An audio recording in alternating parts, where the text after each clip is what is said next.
Hey, welcome back to Two Super Guys Trade Stocks. I'm Dylan. And I'm Vinny. And we have a very, very pivotal week coming up in terms of earnings and the exact percentage of the Qs that are actually reporting this week. It's huge. This will probably dictate the next 3 months, I would assume, based off of these reports. And then we're also going to look at a kind of wild claim by Goldman and Sachs, in my opinion. Kind of dumb. We'll see. So these are the top 10 holdings of the Qs. I'm doing the Qs because the Qs has outpaced the SPY. So, give or take, whatever. Also, the percentage is very close anyways. So, Yeah. but basically, in 5 days or less, you have 35% of the entire total Qs market cap reporting. Tesla already has. Okay, so their Yeah. EPS beat was about 20%. They missed in revenue 1%. Y'all saw how the market reacted. They were happy. They were digging it. Apparently, on the earnings call, Elon Musk mentioned flying cars. I hadn't heard that part yet. I heard he Yeah, said like 20% revenue growth in cars again, I think next year. he And said that's what they were that. really excited about. He's like, yeah, there's no flying cars yet. And then, we'll see. Yeah. I don't know. That I'm gonna leave sounds that alone. about right. And then, so here's the dates for all the other ones. NVIDIA's very late. They just overtook Apple for market cap. But Apple traditionally has been a market maker or haven, if you will. And there's a couple problems with Apple that I'm gonna show you here. But Hmm. there's also a lot of layoffs that are still happening that they're not really in the news as much. Okay, so Amazon is planning to lay off 14,000 workers by early next year. That's a big jobs cut. Meta, they are not publishing their numbers. They just said cuts in Instagram, WhatsApp, Reality Labs. Apple, 100 employees. That's nothing. Also, Microsoft, 650 in their gaming division. Also nothing. Google, doing a bunch of layoffs. We have an unknown number. I thought this Reddit post was hilarious. What did it There's this say? guy. It says Google never stopped the layoffs. There have been layoffs every single month across various teams for over a year. Source: I work there. That's pretty funny. That is pretty funny. It's interesting because, at one point they talked very openly about cost-cutting measures on conference calls in order to, get a little shareholder, what's the word I want to say, buy-in on their streamlining of their businesses. But why are they keeping it under wraps this time?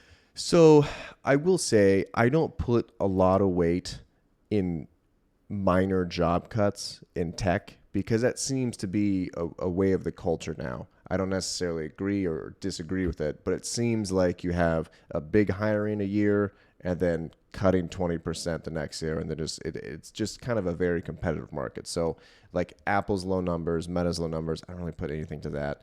And also when you get into a big bloated company, Intel's a fantastic example of this, right?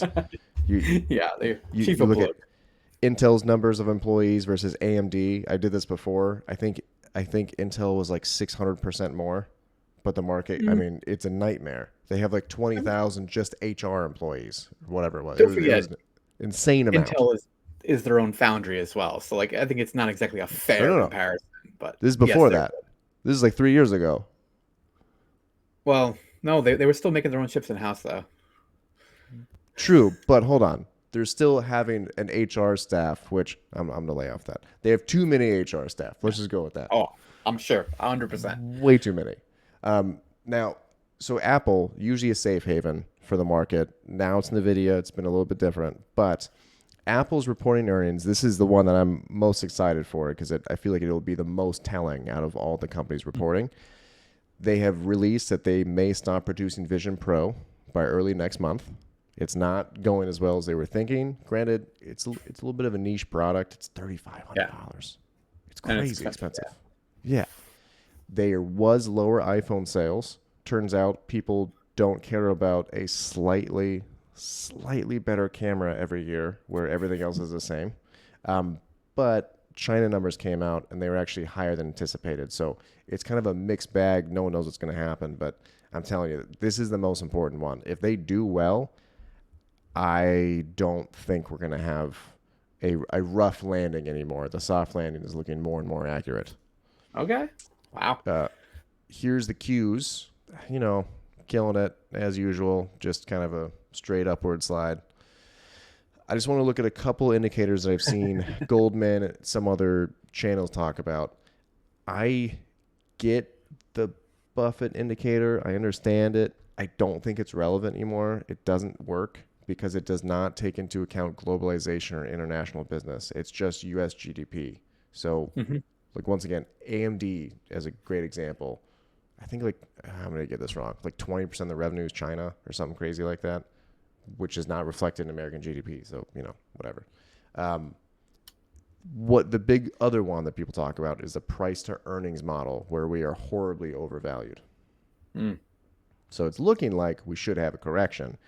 Once again, I feel like these companies that are about to report are going to be very, very important to determine if that's actually going to happen. What's this?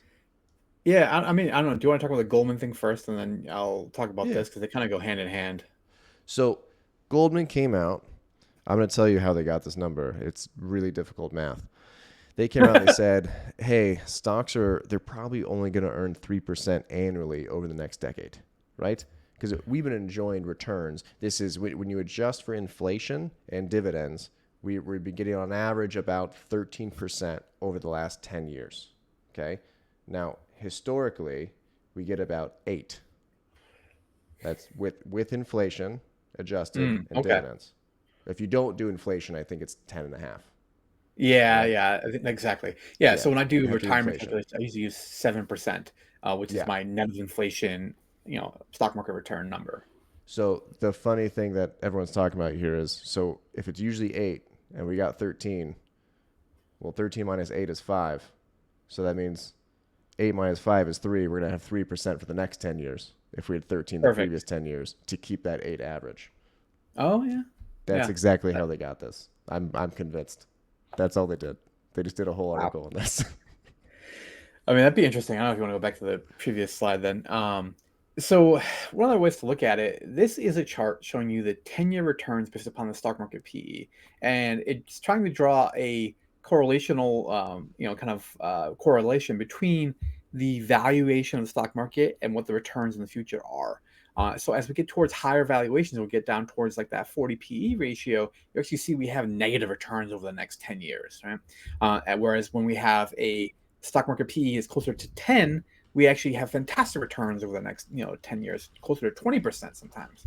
So if you look at where we are right now, as of today, when we're filming this, we're at like just under 28 PE, which puts us right around there on the chart, meaning that we could see slow single digits in return for the next 10 years if this chart holds true. All right. You're looking at even maybe sometimes slightly into the negative over the next 10 years. And on the high end, you're getting up into the high single digits. That's kind of where that chart peaks out for this range. So, but there can be outliers. But if the next decade follows patterns we've seen from other kind of episodes of the stock market, that's what we're looking at. So I Yeah. thought that maybe that's what their underlying this thought process was. I'm pretty sure they did 8 plus 5 is 13. So to keep the 8 average, you do 8 minus 5 is 3. It fits too perfectly. Yeah, I love I'm, it. I, I I mean, don't think they looked at this chart. I think that they were like, it has to stay 8. yeah, no, I wouldn't be terribly surprised. I mean, I guess who knows what they do there. All right, guys. Let us know what you think. Big week coming up. Let us know if you think Apple's going to go up or down or if Goldman's right. Have a good one. Exactly.